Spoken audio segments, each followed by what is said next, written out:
The Algonquin Roundtable, a piece of New York City history, was a group of actors, writers, critics, and more who, from 1919 to 1929, gathered here at Midtown's Algonquin Hotel every day for lunch to discuss art, culture, and more. I'm Ruthie Fierberg, Senior Features Editor at Playbill, and today we're taking you inside the Algonquin Hotel's Blue Bar for a roundtable of our own.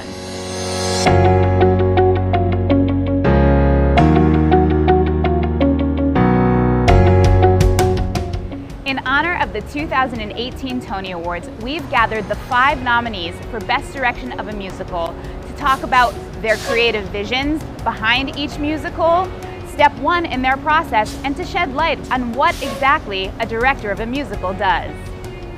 First, there's Tina Landau. A member of Chicago's famed Steppenwolf Theater Company, she made her Broadway directorial debut in 2001 with the revival of Bells Are Ringing starring Faith Prince. Having directed at New York's Signature Theater, New York Theater Workshop, The Vineyard, and more, she's earned her first Tony nomination for SpongeBob SquarePants the Musical, which she conceived as well as directed.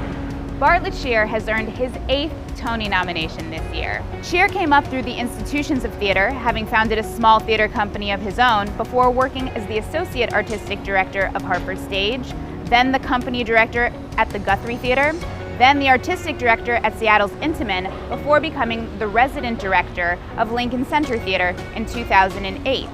He won a Tony for his 2008 revival of South Pacific and is now nominated for his revival of Lerner and Loewe's My Fair Lady. Michael Arden, the youngest director of the group, made his Broadway debut on stage as a performer in 2003 as part of the company of Big River, playing Tom Sawyer. It was with Deaf West that Arden made his Broadway directorial debut in 2015 with a completely reimagined revival of the Duncan Sheik Stephen Sater musical Spring Awakening, featuring a mixed troupe of hearing and deaf actors. It earned him his first Tony nod, and he now returns with a 2nd consecutive nomination for his complete re-envisioning of Errands and Flaherty's Once on This Island. Casey Nicholaw is the only director-choreographer of the bunch. Having made his Broadway debut as a performer in the ensemble of Crazy for You in 1992, it was 2005 when he hung up his headshot and made his Broadway choreographic debut with Spamalot, which earned him a Tony Award. But it wasn't until 2006 that he made his directorial debut, directing and choreographing The Drowsy Chaperone. The go-to guy for classic musical comedy, he won a Tony for his direction of The Book of Mormon. This year, he earned his 9th and 10th Tony nominations for his choreography and direction of the original Mean Girls. Finally, there's David Cromer, another performer turned director. Cromer was last seen on Broadway in the 2004 revival of A Raisin in the Sun alongside Denzel Washington.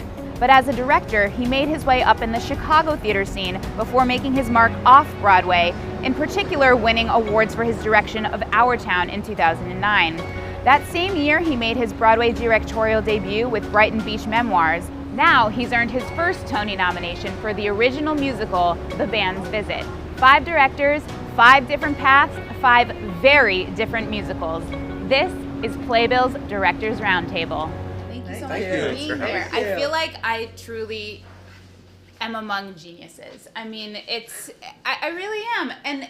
And the thing that's so exciting about this category, from an audience perspective, from a theater lover perspective, is that what each of you have done is so different.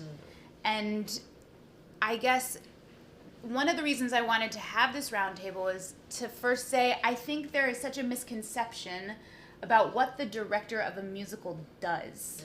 What is your job? So how, we say things like, oh, it's the directorial vision, it's setting the tone, but how do those things manifest for you? How did they manifest in this project in particular? Whoever wants to start.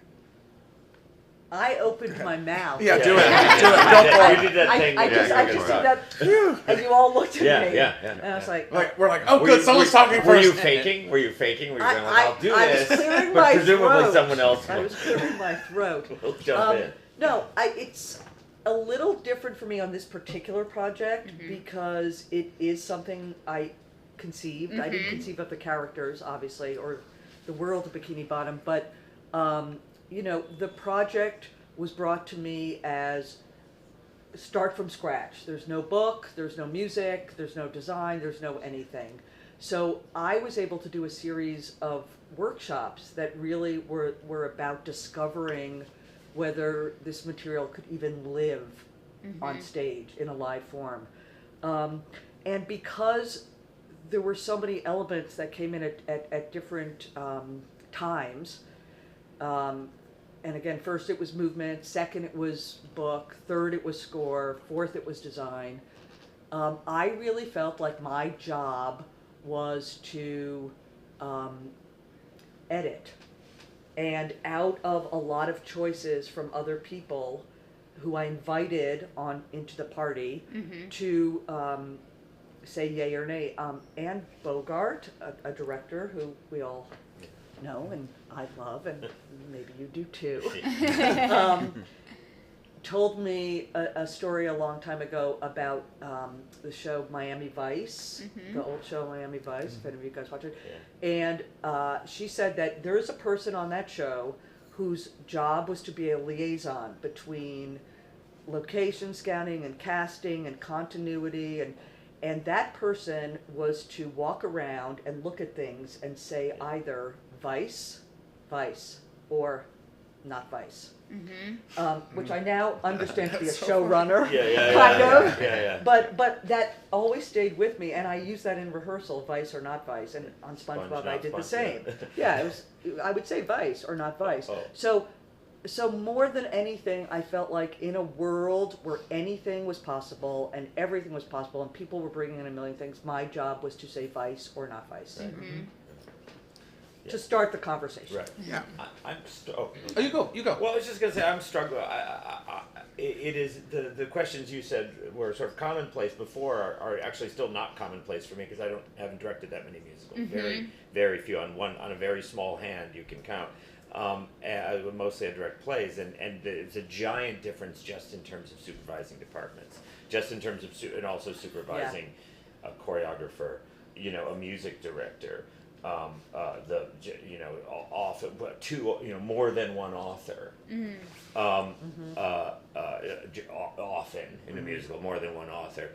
So it's just that amount of, it was fascinating to and letting them do their job, and I found it was just really useful to learn to let them do their job and relinquish what I'm used to, which is a little more oversight over everything, a little just sort of closer maybe with a play, and I don't know if that's for sure, but yeah, so that what was fascinating to me was sort of letting them do their thing and staying. So it was a lot more meetings with a lot of people. It was having everybody. Really, during my answer, I'm just kidding.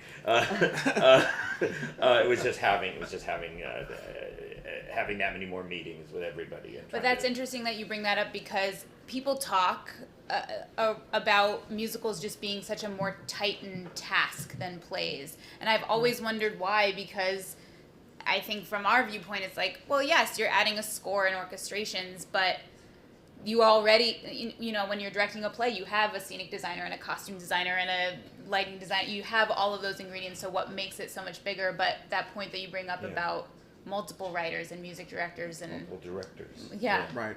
I mean, I think the misconception is that somebody, especially on an original musical, is that somebody brings you the script. Tina Fey brings us, says, here's the script and here's everything, and now direct it. And you're involved with it from the beginning. It's like, it was 5 years of our lives, if not 6 at this point, and that's the norm, and it's everyone in a room together starting, and then they write a bit, and then we check in, and we all just sort of shape it together, and it does take that many people, which is either healthy or not healthy, but it's good, and I think that's the fun of it, because you get to collaborate with all of these people. But it's really a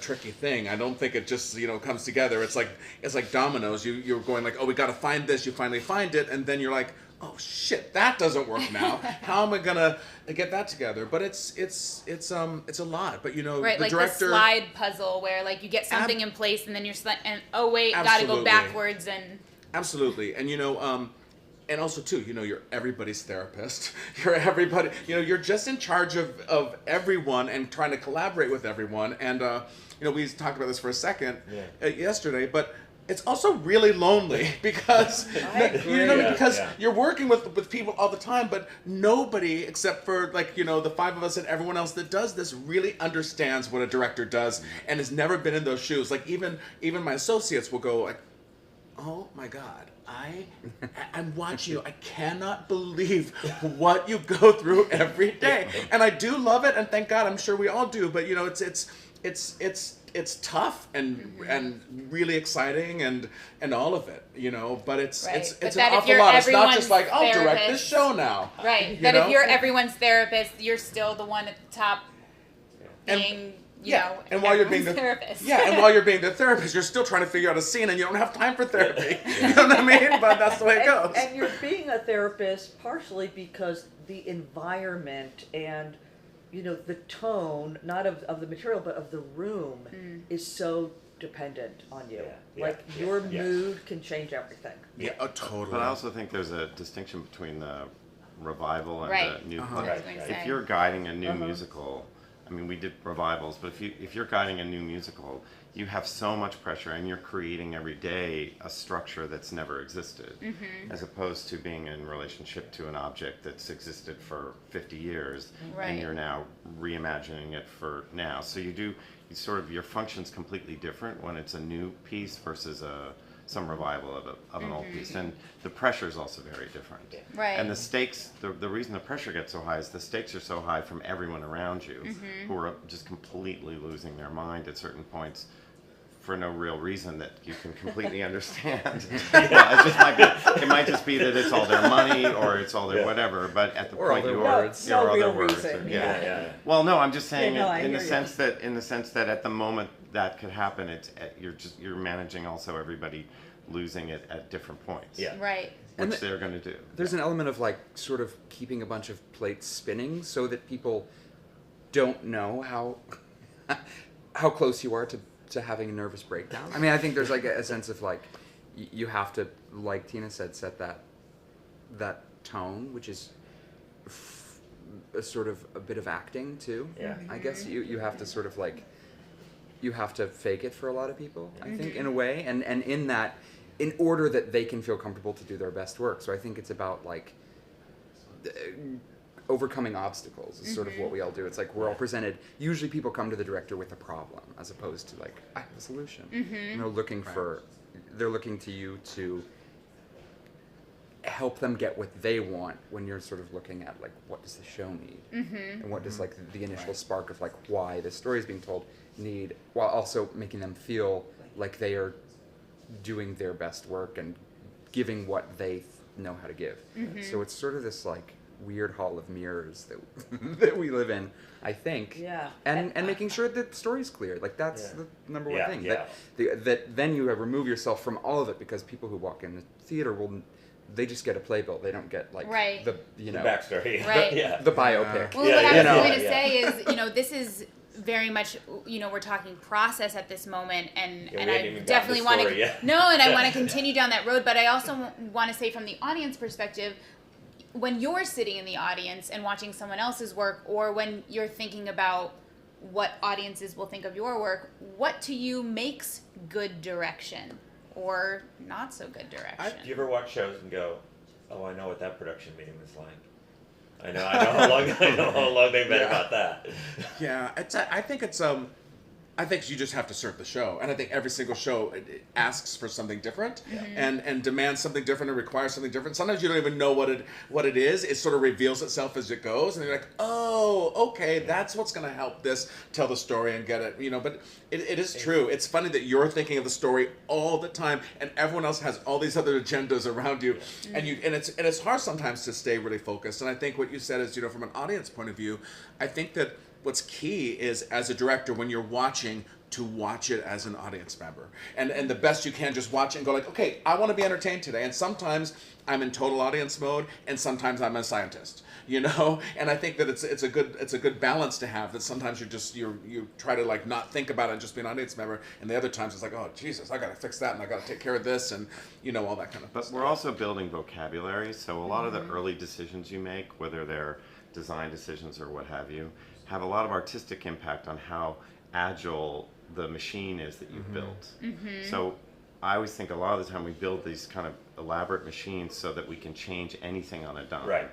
And you end up artistically making these interesting choices about what kind of operating system you have this time, what kind of machine can do it, so that when you get to the really complicated things, or you make a huge discovery in the last week of previews after 5 years of working on it. Because the weird part is that sometimes the most critical decisions don't happen until the very last week of Totally, previews before you totally. open. But Yeah. you're so honed and in such shape and so agile that the door just opens gracefully into the final choice. And then that choice makes everything else before it changes. What's an example? I mean, there was a swell of agreement there. Well, what's I something was for just you thinking guys? that I swelled with agreement because of what Casey said, which is it's not until then that you know, because we are all missing the last ingredient, Yeah. which is the audience.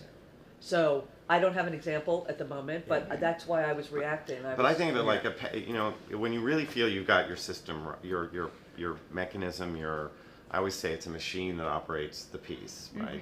When that's working well, and you're in the middle of previews and you're doing the editing, you feel like you have like a huge bunch of paint pots around you, and you can just do that and that and that and that, and it can just shape it in small ways. And when it's not working is when you don't have paint pots in front of you, but you have to take all those paints and throw them out and get a different set of paints.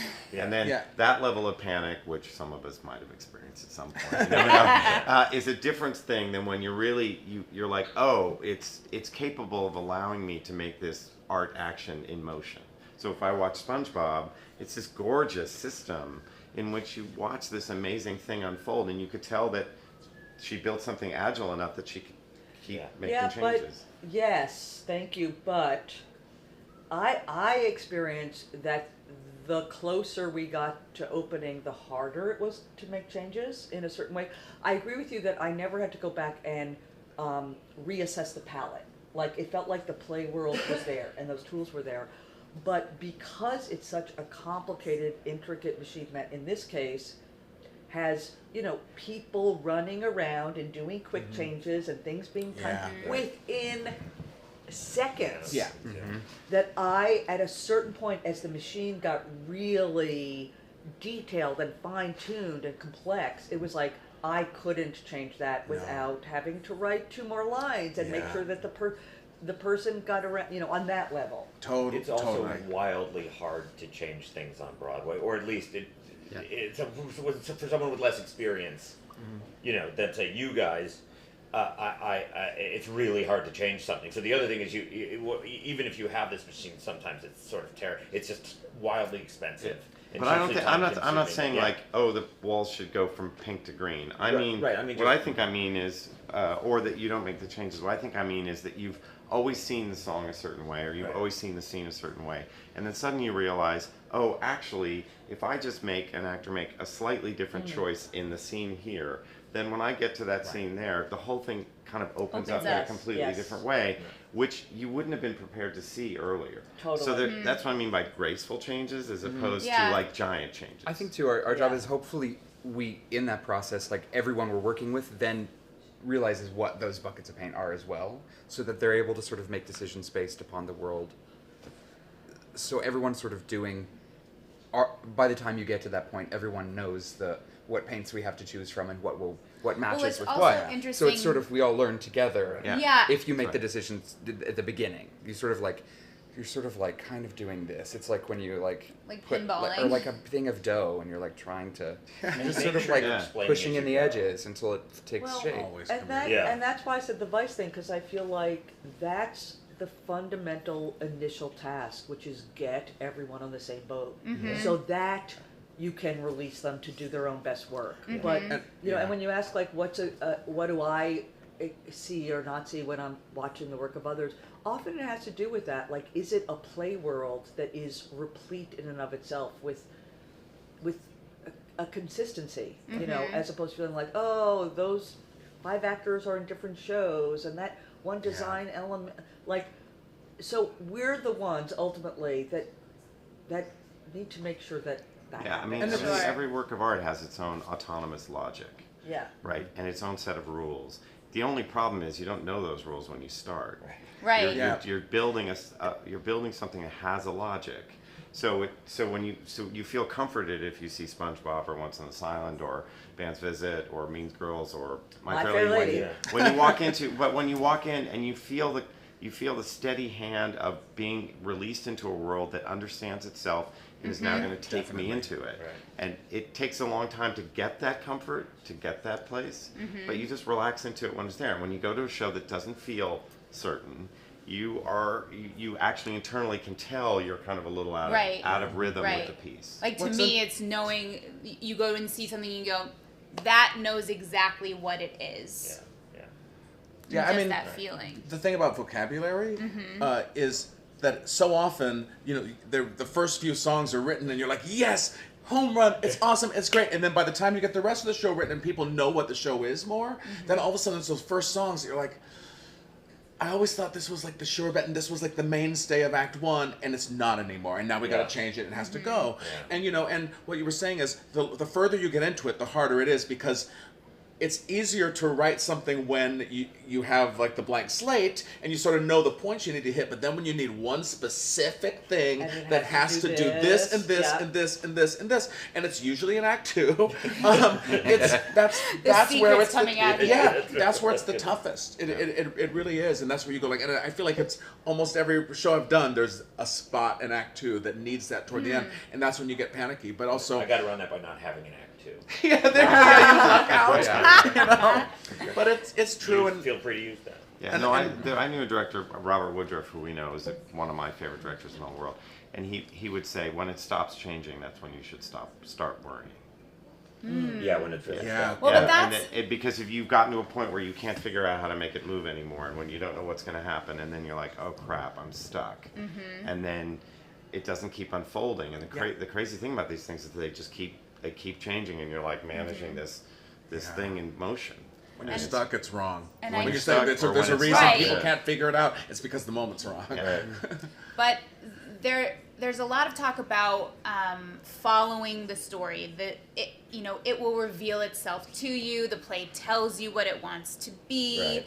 and I think that that's kind of what we're finding in this discussion. Even like it's it tells you what it wants to change. It tells you what palette it needs. All of those, that kind of vocabulary to discuss it. In fact, but I want to rewind because something you said before is that you're following this story, but that directors come in so early in the story. Tina, like you said, you have a conceived by credit, but so often that is kind of the case uncredited. Exactly. Right. So how Most long often. ago, just from a technical standpoint, if each of you could say, how long ago did each of you start conscious, like pen to paper work on this? On the project that you have up this season, to give people a sense of how long you live with these things. Well, I'll go first because I'm sure mine is the longest.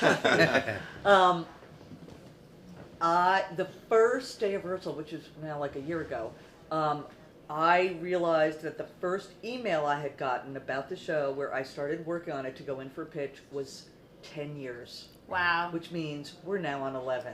Yep. All right. Probably. And that's not unheard of 11 either. years. No, not at all. No. And again, this is, that's from the day when I signed on to idea try is- to think of something. Right. Like there was nothing. Yeah. Okay, you're in revival land, which is different, but how long have you been consciously... On this particular version of it, Yeah. probably about a year and a half. Okay. Yeah. What about you, Michael? Mine was pretty long because I called Anne-Marie Milazzo, who did the vocal orchestrations, and said, I want to try to do this show, and this was, I think, in like 2012 2012. Okay. And so we put together some demos of it and sent it to the writers, and they said, absolutely not. I was going to say, Can't because do it. it's also different when you have, living writers versus Yeah. those who are gone. Well, you have estates. Right, right. Yeah, We estates have are a long Estates are different. conversation about estates. Uh, They were great, but they oversee everything. Right. On It's you not, about everything. right. Yeah. It's not free reign. Yeah. For sure. Okay, so about 6 years. For me, it was probably 4.5, which is actually pretty short, considering. And I was involved from the beginning, and it's sort of the first year or so, or year or two, is just sort of checking in, and then the writers go right, and then we check in again, and then the writers go right, and we check in. So I'm just a little bit of a guide, and I don't want to do it too much, or I'm afraid that I don't want to crush anything. You know what I mean? Then you do a reading, and then you keep going. Well, mine's just 2 years. Pretty Okay. short for me. I was not the original director. Right. Hal Prince was directing it for a long time, and there's not a really fascinating or juicy story to that. He stepped out when he realized he and the writers were farther apart than they wanted to be, and he did this total mensch thing, which is said, well, I'm going to go to Prince of Broadway, and and so I came in, just 2 years ago. Okay. Yeah. So, in finding the story, I want to talk a little bit about revivals because it's the blessing and the curse that you guys can go kind of anywhere you need to go. How much, when you bring a revival back to Broadway, are you thinking this needs to be trimmed? I want to perhaps smooth over something that didn't work to my mind in a previous version. What are those thoughts like? Well, I didn't really want to change anything. There's only one section of the show there's one scene, a book scene in Once on This Island that I asked the writers, I said, can you musicalize this? So they wrote new music for it. So it's... What scene is that? It's when Timoon comes to discover Daniel at the hotel. Oh, It used to be a full spoken scene, and I saw it a lot of times in auditions, and I was like, this is so strange. There's just this one scene in the show, and we joke that I just was trying to get Lynn and Steven out of the room, so I was like, could you just go write a song? But that was really the only thing. So I wanted to really just look at it through a completely different lens, which was a little scary because, when you're doing a revival, usually the last time the creators saw it was when everyone was applauding and standing on closing night. Yeah. And I think that's incredibly daunting to come up against and then say, it was so beautiful last time, and now here's like a goat, and he's gonna be wearing garbage, and so it was. I think I just wanted to sort of. I never saw the original production. I've seen photos, and I sort of understand what it was all about. But I really wanted to treat it like it was a new piece of writing, and the writers were very open to that. Like they were there throughout, and I didn't really ask to change much, but we changed a few things here and there, a couple of lyrics, and obviously I think times have changed since it was first on, so we tried to be cognizant of that. But it was a pretty much just sort of treated it like I found some old text and had never seen it before. Yeah, but it's a total reinvention. And you did a similar thing with Spring Awakening, where through the Deaf West production, it became a story, about deaf culture and a different type of marginalization as well. Is that where your brain just wants to totally reinvent when you come to a revival? I don't know if I set out to do that. I think it's just with both of these projects, when I was looking at it, I said, well, what is this really about? Like, what actually are people struggling with? Because that's what's going to be interesting on stage. What do they overcome? And with Spring Awakening, it led me into the door of oralism and how deaf people were treated at a certain point in history, and how that connected to the idea of wanting to communicate and not being able to. And it's just sort of like that one door leads you to another door, and you just keep sort of digging, and hopefully I've been lucky that it's led me outside. But an artist's preoccupations are revealed eventually by trends we can see in their work, and whether you were, it's for the people outside to kind of define. I guess so. Yeah. I would say that's. What about I you? mean, I think the word revival is a weird word. I mean, if it was like Richard III or something, at a certain point, everything is quote a revival, you know. So true. So it's an odd experience. I think the significant difference is between interpreting and creating.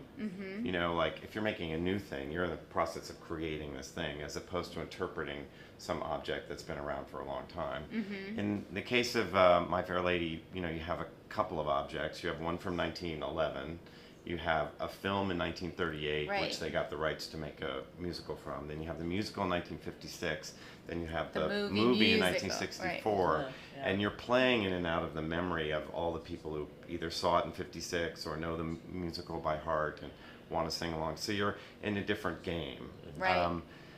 So we didn't do that many changes to it, except everybody has the same job if you're doing a, quote, revival, which is you're looking at it from the point of view of 2018. Right. And who are we in 2018 looking at this object or this thing?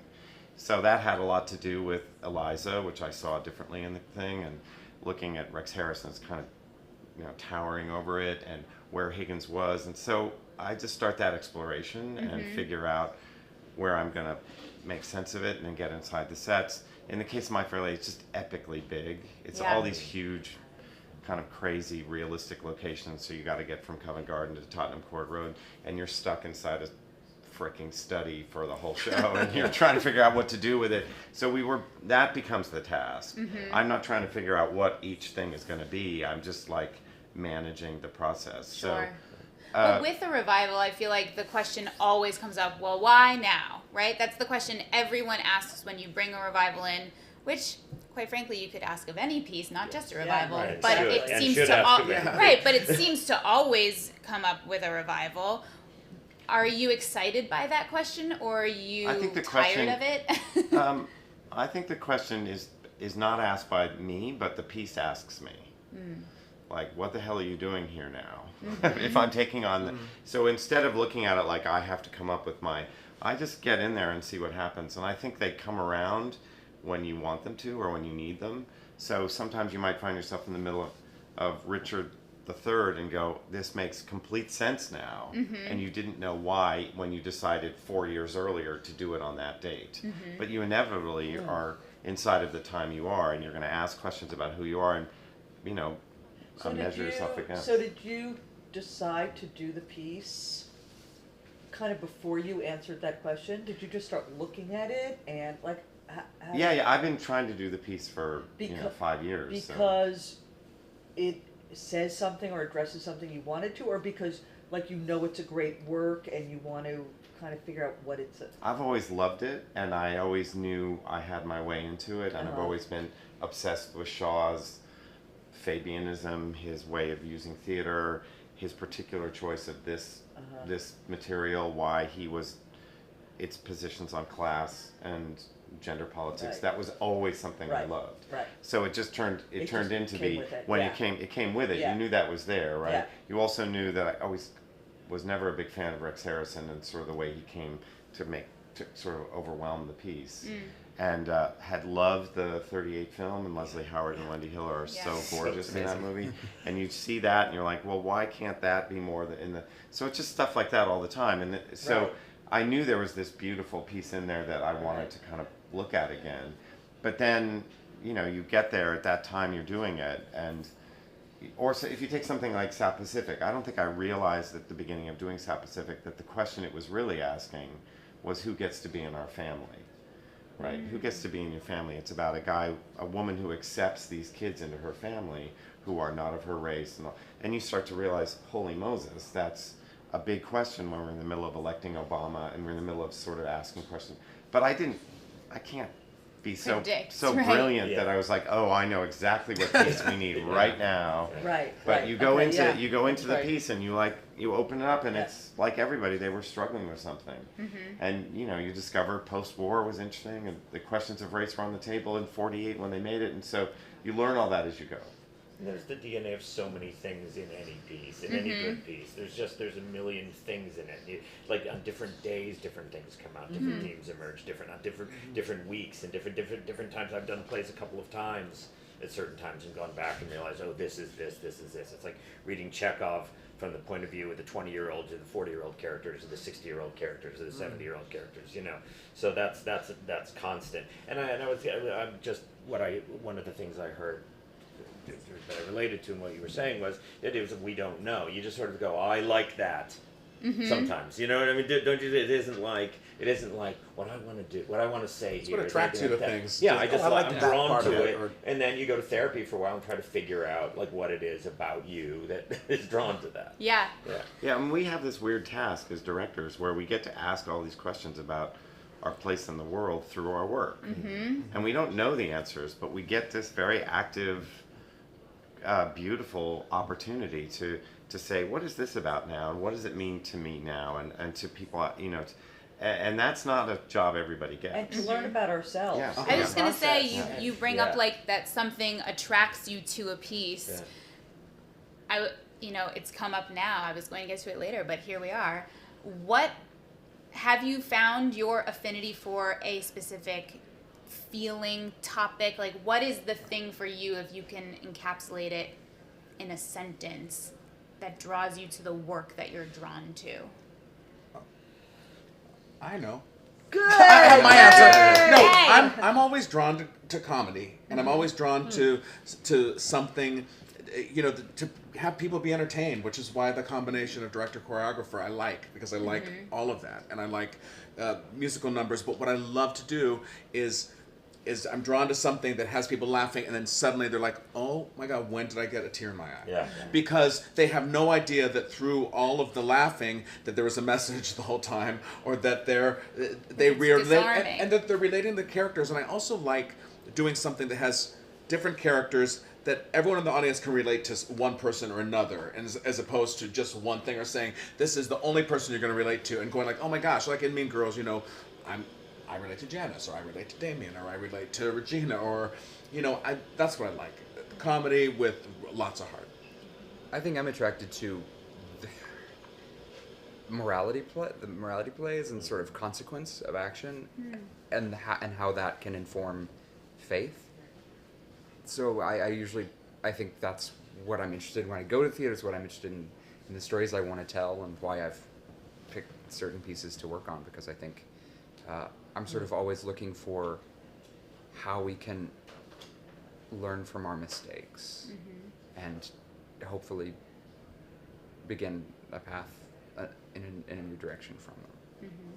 I didn't know that I was drawn to this until I did a kind of step back and like, oh, look at, I've directed all those things, and there's a And pattern here is the that emerges.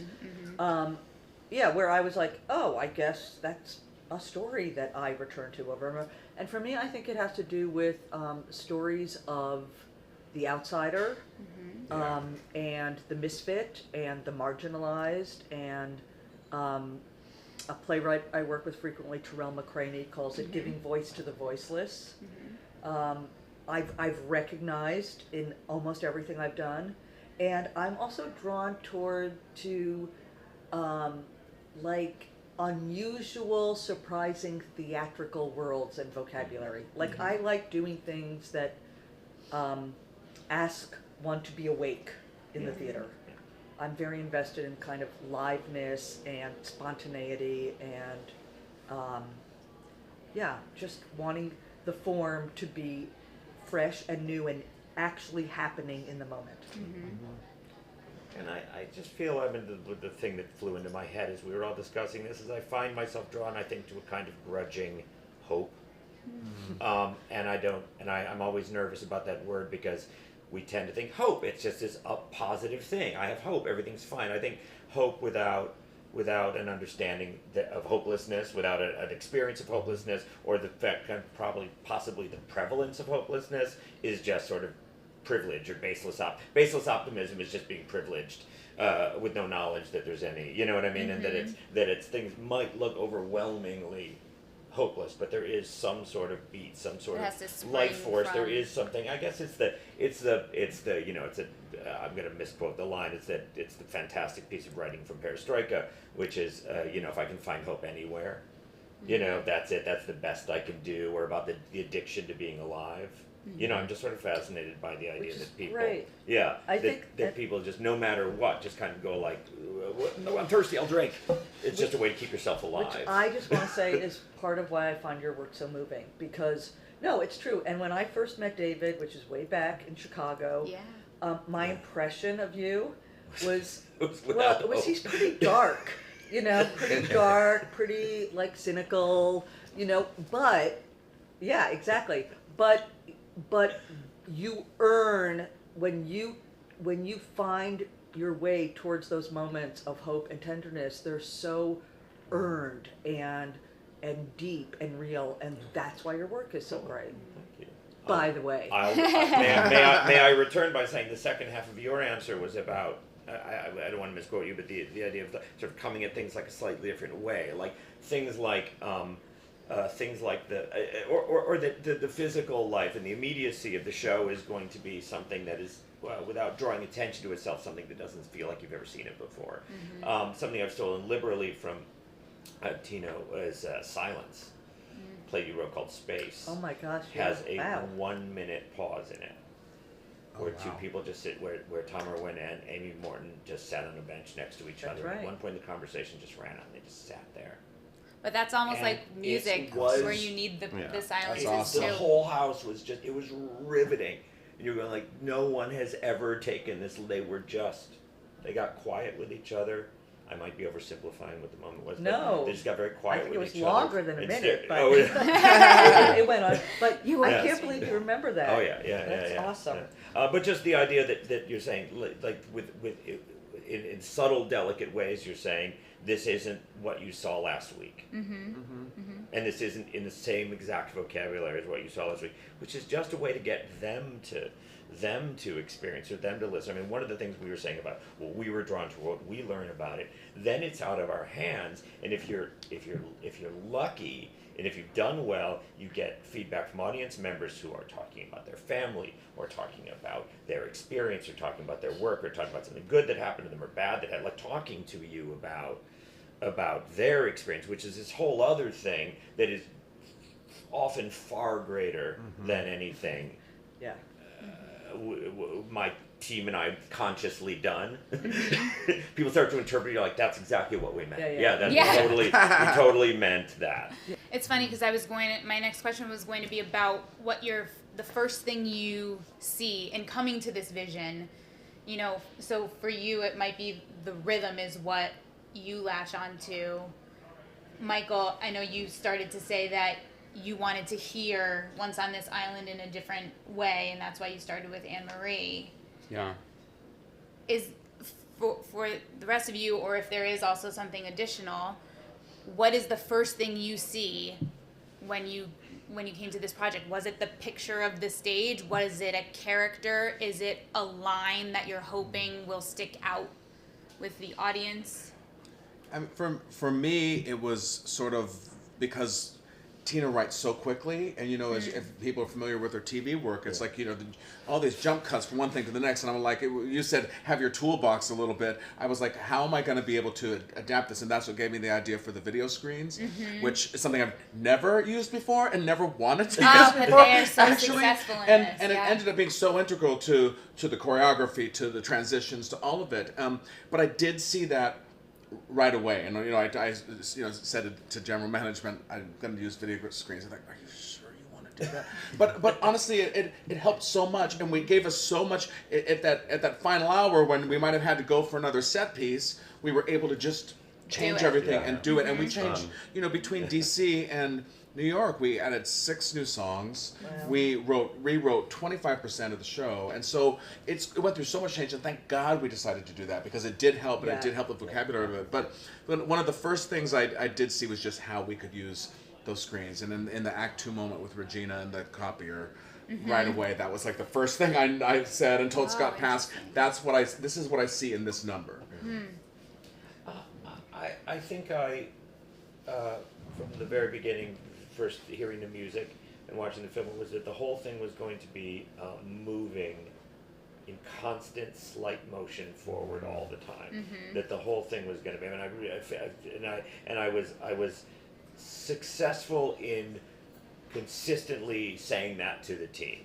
you know what I mean? We were talking earlier about what's the leadership. It's essentially saying that the thing was just going to be constantly changing shape, very slightly, almost invisibly all the time, just kind of, you know, and just that it was a little light in the, you know, there was just like a little spark floating through the dark, you know, and that sounds very, you know, very self-congratulatory, but yeah, just that there was a flow to it, or a constant motion forward, even though it is in many ways a story about people who are very stuck. That even when you are stuck, there is some kind of thing moving forward. I think that's what that was sort of what the Your feel. way in. Yeah.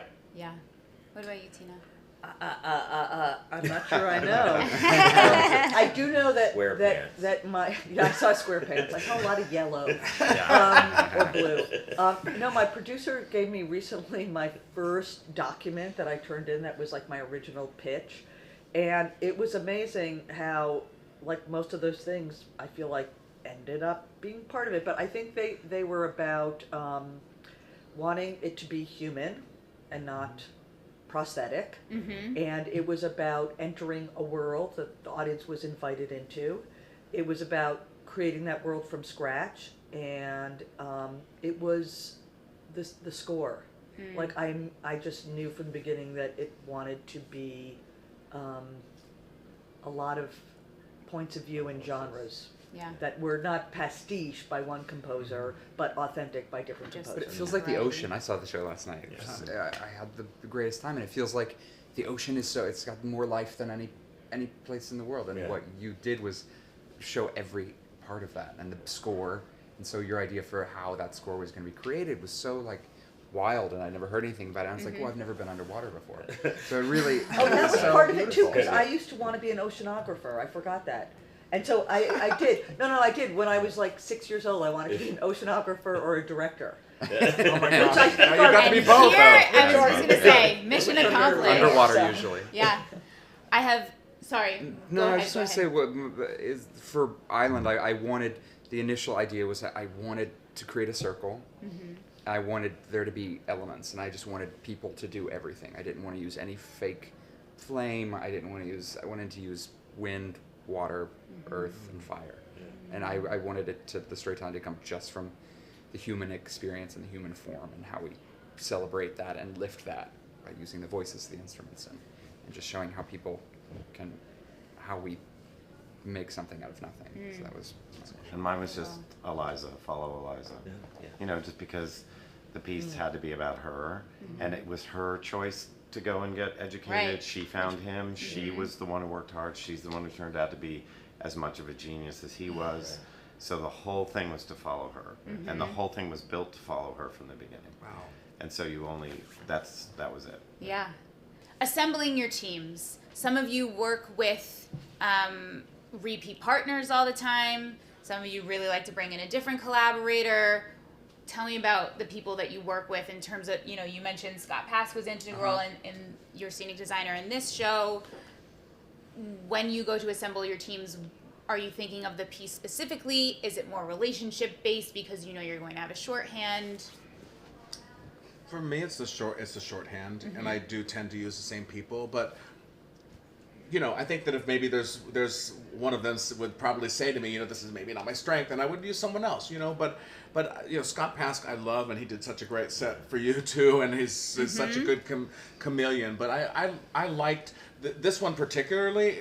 I'd worked with everyone on the design team, and when it came to tech, it was so nice because sometimes we don't even have to talk. We have our, and they know, oh no, he's not gonna like that, or he is, or they just surprise me, and I go like, oh my god, that is fantastic. It's just easier because there's so much else going on that sometimes it's hard to build a new relationship and spend time trying to figure someone out. And I did with Finn Ross and Adam Young for the projections, and that's fine and great, and now I'll work with them again. But sometimes it's so easy to just be with people and who know you so well. Again, I had a kind of unorthodox situation in that our very first workshop, I invited into the room dancers and actors and puppeteers and clowns and designers. And so I had multiple designers. Like David Zinn, who ended up doing the set and the clothes, was one of several theater designers I know. I'm telling you. I know. But what Luxury. I know. It was filmed as a reality show. I don't want to hear how that went. No. Can I tell you something? It was fantastic, and everyone was open and supportive, and everyone knew the deal, which is I said, come and play for 2 weeks. And it wasn't about like, I'm going to choose a designer. We didn't even know if the piece was happening. Right. So, you know, the deal when you work for these big corporations is like any idea you ever have, they own. So it was kind of like, everyone come, if you're up for sharing everything, let's all go for it. And it wasn't until way later that I kind of reduced it down. Yeah. So I know, That isn't that the editing, weirdest thing yeah. ever? But it worked. I work with a lot of the same people like Casey because I just find it's easier, and I'm the piece is so difficult. If it's Michael Jurgen, I know his sense of proportion and scale are well, but it was a big struggle getting this one together. It was very, very difficult, massive. and we had to redo it like 12 times, and it was hard. But I think I look at it a little bit like a band that stays together a long time and plays the same music, you know, and if they play the same music for like 20 years, they're actually better at the end of 20 years than they were when they started. And even though you might have albums you don't like as much as others, it still feels like there's a kind of conversation that goes on, so it's hard to change. I love that And still challenge each other. Yeah. I work with Dane Laffrey, who was my high school roommate. So we've been Oh my like, gosh. I mean, we went to boarding school together, and he's designed pretty much all of my work.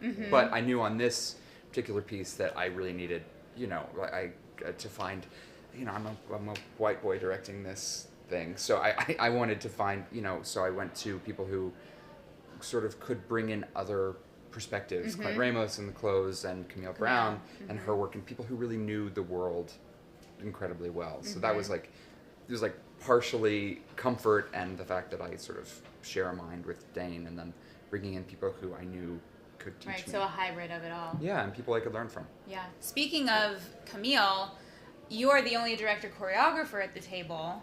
I'm wondering, do you always enjoy doing double duty? Do you ever wish you only had to focus on the direction? Do any of you wish you had the skill set to choreograph your own, because that would make things easier?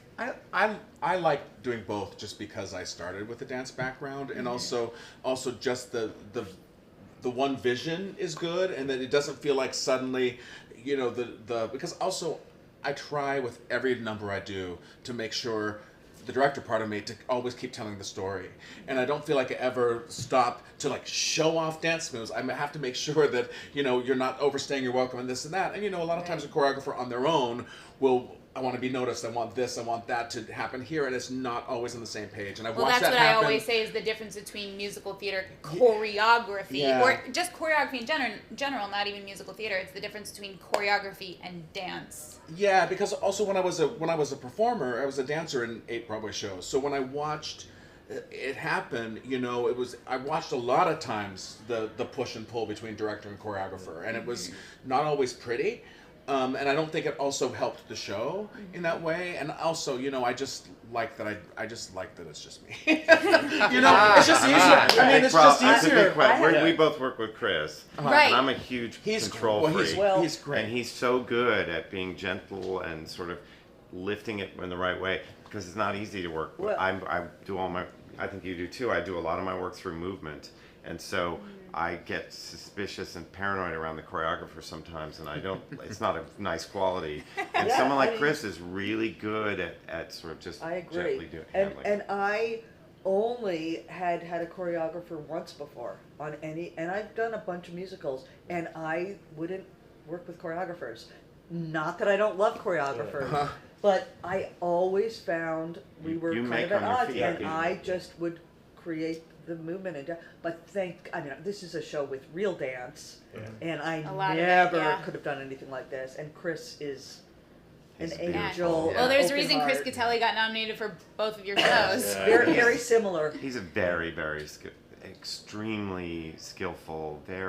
He handles people beautifally, and meaning us. I thought you meant actors. No, actually, his biggest job is me, and sort of helping. And we've done a few shows now, so we have a good. So he knows when, because often you feel the choreographer's moving in to take control of the movement, and they're like, oh, the transitions now, I'm going to get up and do the transition for you, and that's when I'm like, no, that's not happening. Yeah. You know, because I like to be, that's how I think You move. and build things. But Chris and I work very well in that way, and it really same. helps. So. How, when you go into the audition room, how much are you trying to cast people that fit a vision? How much ends up being figured out in the rehearsal room?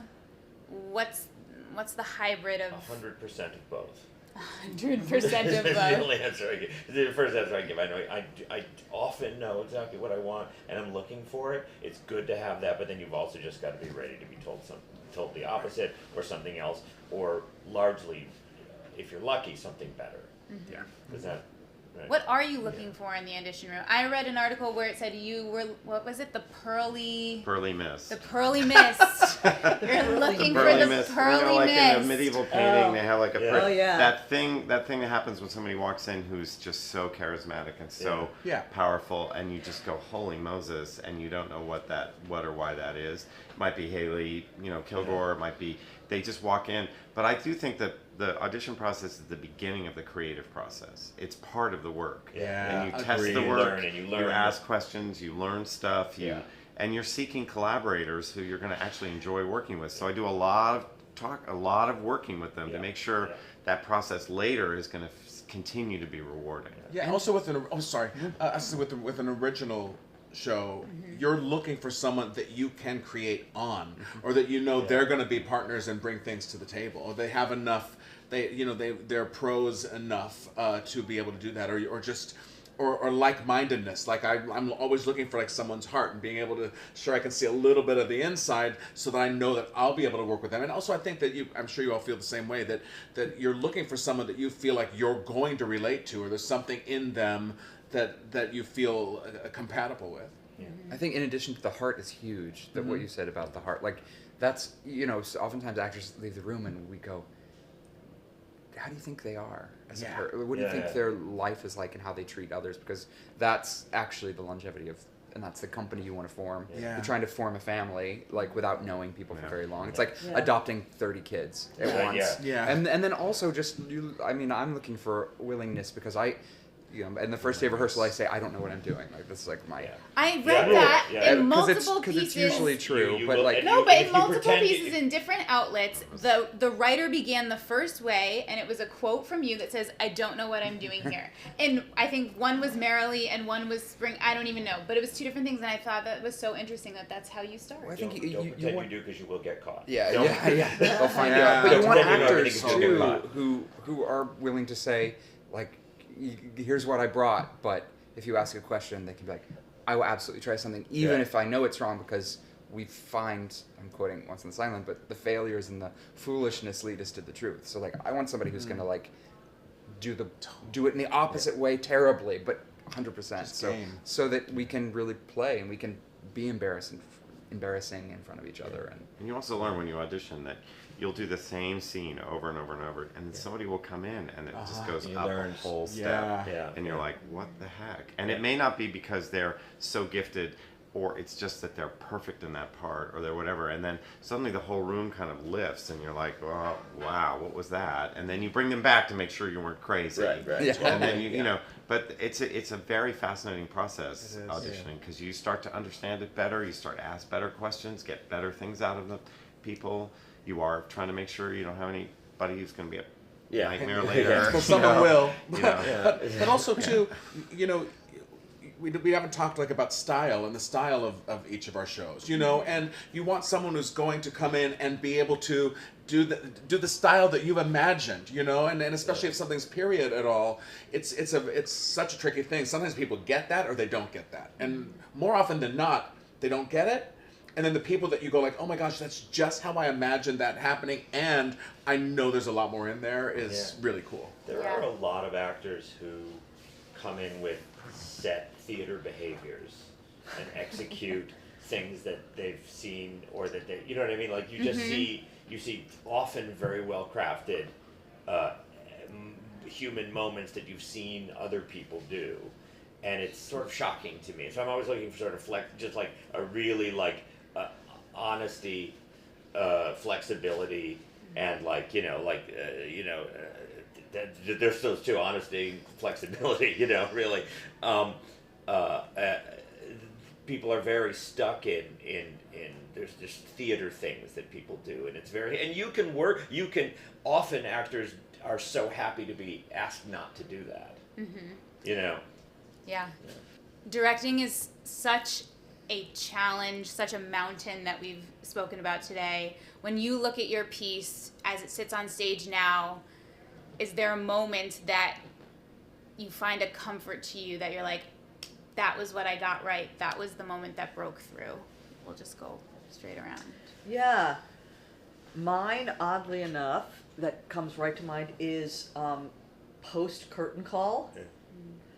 We sing the theme song in a kind of rock and roll version, and during previews, some of the actors started running up and down the aisles and running to the back of the house and high-fiving the little kids that were always in the back that weren't getting the beach balls or the confetti or whatever.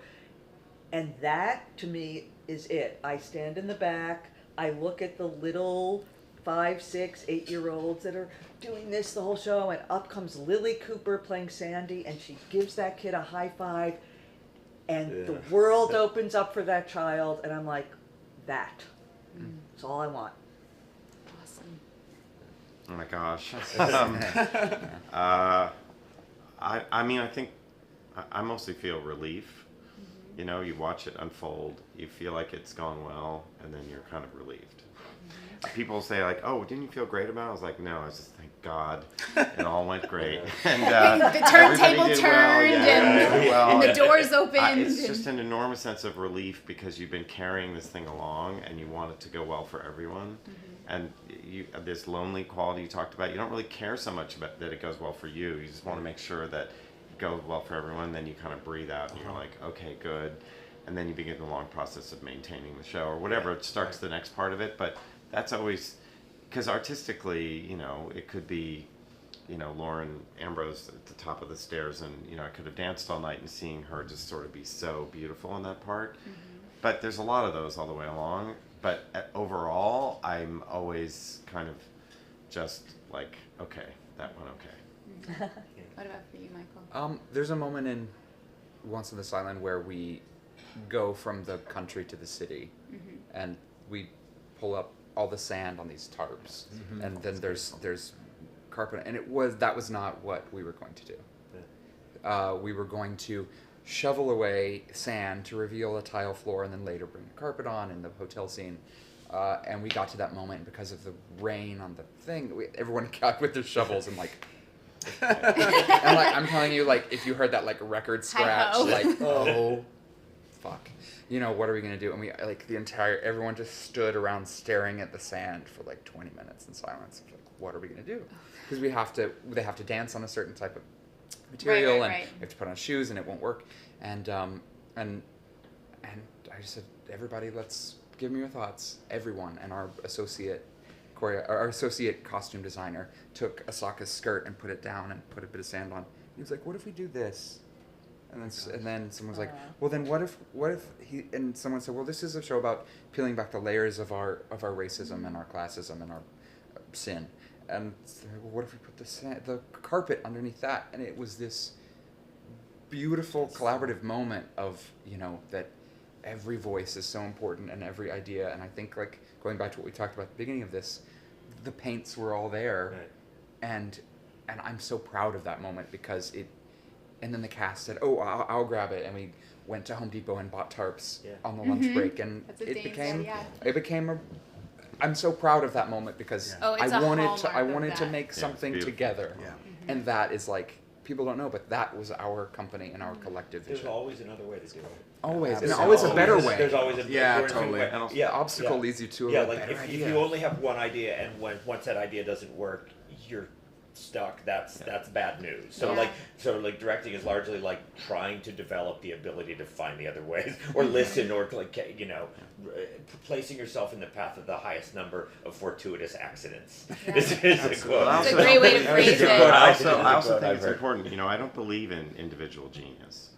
I just Yeah. don't believe in it. Yeah. I mean, except in the case of like Mozart and Shakespeare. Yeah. Stephen You know, Hawking. No, yeah, part of it's Stephen Hawking. not even Yeah. collaborating, but just listening to Yeah. people and saying, "Okay, I will try that," Yeah. as opposed to someone be like, "Oh, no, I've got this." Yeah, You know what oh, I mean? yeah, It's like that's- yeah. it's like actually listening So to what what's was the moment for you? For me, I think it's the first cafeteria scene in Mean Girls where the cafeteria tables roll out, and then and all of that, and that was such a struggle with all of my index cards and all of that, Yeah. you know, and I'm just proud of the way the show moves more than anything, because I made the conscious decision, knowing how quickly the screens were going to go, to have no tracks in the deck, and we only have one, and if you've seen it, you know why. But basically everything is rolled around just so that it could be quick, and that's inflexible, exactly.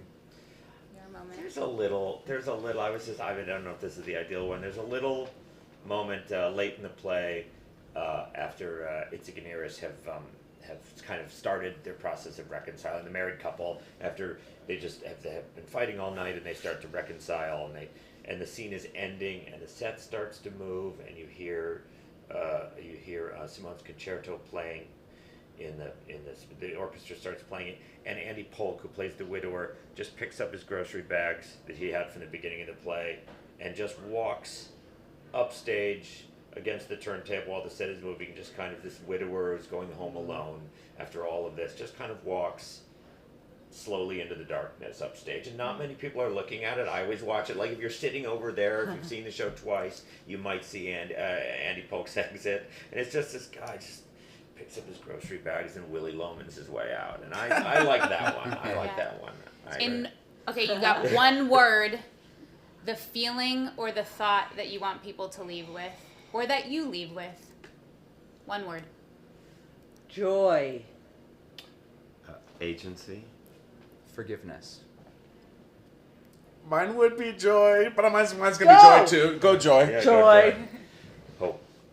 Perfect. Well, thank you all so much for taking the time to do this. Thank you. you all for watching. We hope that you go see all of these brilliant shows and tune into the Tony Awards to see what happens on June 10th, CBS.